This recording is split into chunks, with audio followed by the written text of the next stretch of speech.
Saya cerita dulu gini. Bulan Oktober lalu saya dipanggil seminar keluarga di Ambon, ya, di Ambon sama istri. Lalu kemudian saya ada satu bapak gitu minta waktu sama saya ngobrol, boleh Pak? Oh boleh. Ya. Ternyata dia nanya begini, Pak Ishak, saya ingin minta pendapat dari bapak. Oke. Saya punya anak 2 bapak, wanita semua. Dan saya sepakat sama mereka, nanti kalau mereka pilih jodoh, pilih suami, itu yang menentukan 50-50. Jadi saya 50%, mereka 50%. Bapak Ibu ngerti artinya ini? Artinya bapak ini gak rela loh kalau anaknya wanitanya itu dapat suami yang sembarangan gitu. Lalu dia ngomong begini, Pak, caranya pilih mantu pria yang betul-betul prinsip nggak boleh enggak gitu. Apa sih? Saya bilang tanggung jawab. Kalau takut akan Tuhan nggak usah diomongin, gereja mengajarkan itu. Tanggung jawab. Kenapa? Pria itu kalau nggak bertanggung jawab, waduh, pasti bikin susah keluarga. Kalau bisa Pak, saya bilang begini, kalau cari mantu pria itu gini, yang pinter, terus rajin, terus bertanggung jawab. Ini jarang banget ya. Karena pria itu kalau cuman pinter, nggak rajin, apalagi nggak tanggung jawab, itu pasti gedabrus kalau kata orang Jawa Timur. Ngerti gedabrus? Ngomongnya banyak, tapi nggak ada hasilnya apa-apa. Karena apa? Teorinya tinggi banget, tapi nggak melakukan apa-apa. Ya, bilang sebelahmu, aku kenal pria kayak gitu. Kamu gedabrus.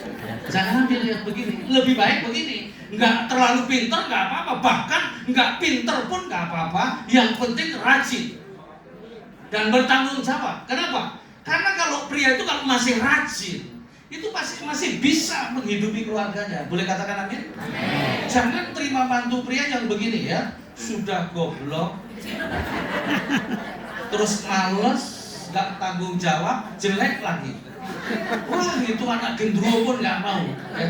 Bapak Ibu sudah pernah lihat anak gendruwo? Ya, kalau belum, lihat orang sebelahmu ya. Saya tanya sama dia, barangkali dia tahu.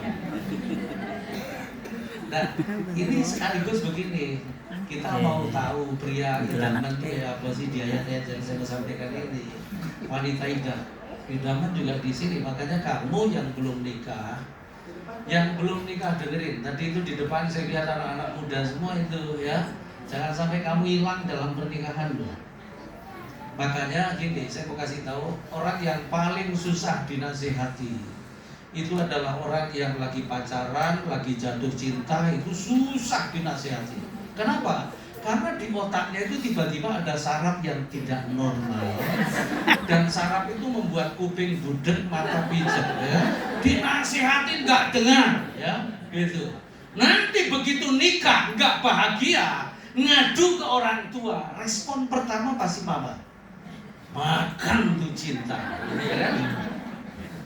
Makanya kamu yang masih muda ya, kalau pacaran jangan backstreet, cerita sama orang tua. Terus kalau mamamu jadi cerewet ya, dengerin. Kenapa? Karena mamamu silahkan ibu ya. Karena mamamu itu sudah punya pengalaman bolak-balik dikadali dulu sebelum nikah ya. Terus kalau papamu ikut cerewet juga, dengerin juga. Kenapa? Kadal tua dia ya. Nah, makanya untuk bahagia itu next orang dibuka harus diupayakan ya, harus diupayakan. Ya, next multimedia. Ya. Ini ayatnya, kita baca bersama-sama. 1 Timotius pasal 2 ayat 8 sampai 15, tapi kita baca sampai 13 saja. Nanti berikutnya Anda baca di rumah ya.